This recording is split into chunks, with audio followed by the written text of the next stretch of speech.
If you've been following this film even slightly, it'll come as no surprise that AI is being subverted by the next generation of video artists. To make his work Cusp, Jake Elwes applied machine learning to a landscape that he loves.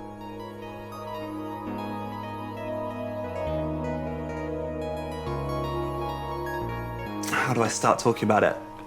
I guess, so since I was a child, I've been going to the Essex marshes. You get an amazing variety of marsh birds and wading birds. I was really interested in combining this place that was very familiar to me, and then this kind of so far disconnected world of artificial intelligence and cutting-edge algorithms. So what I did is I started training my computer on birds from the marsh. So you give it 14 million photographs, and it starts to understand the world. What it can then do, which is quite extraordinary, is that it starts to create these birds which aren't real.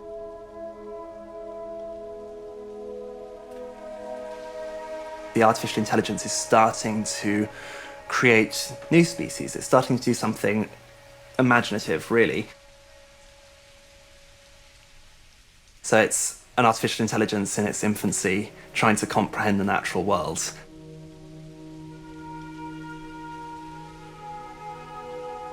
Once he'd generated his AI birds, Jake took them into the mudflats and projected them. So there was the real, and then there was the AI at the same time. So you were watching an organic process, which nature is organic, AI is organic, happening at the same time, and it was quite miraculous.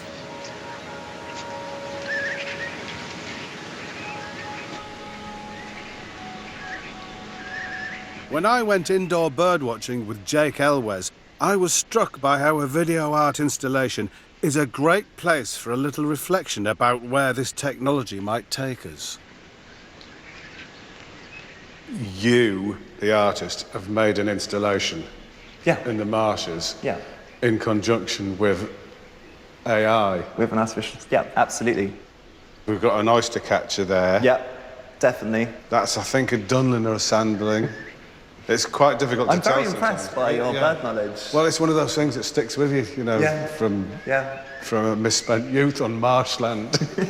So I think it's really interesting, though, that you're seeing these birds in these images, because, in fact, these images are of nothingness, really. Well, I know, It's, you know, this amalgam of everything it has learned.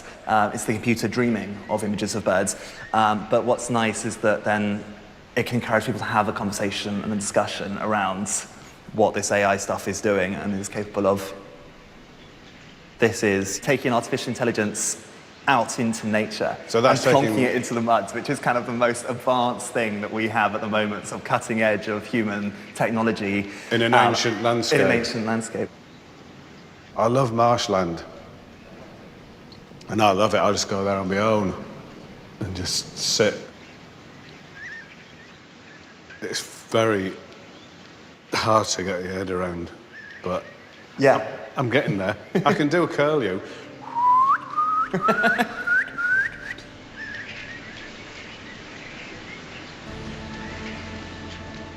AI is predicted to wipe out huge sections of the workforce, but I reckon Jake's job is safe. You'll always need a human video artist to come up with such a bonkers idea. This is the future, then? This is the future. It's an unbelievably exciting area. Machine learning, artificial intelligence. And frightening as well. I think it's really frightening. It is actually art right on the edge of danger.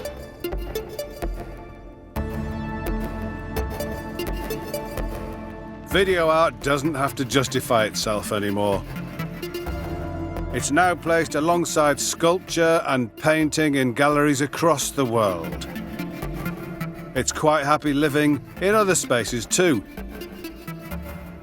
It's had its abstract moment, It's pop art. It's political outrage. It's great masters. What I think makes video art so exciting is that it's so impossible to pin down.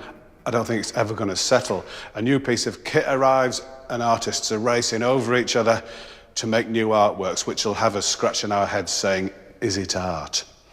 I suspect as long as we're looking at screens, we'll be looking at art on screens. And on our screens on Wednesday here on BBC4 at 10, the art is crafted in the new series of Vic and Bob's Big Night Out. Next this evening, simple yet hugely effective and entertaining. The secrets of British animation.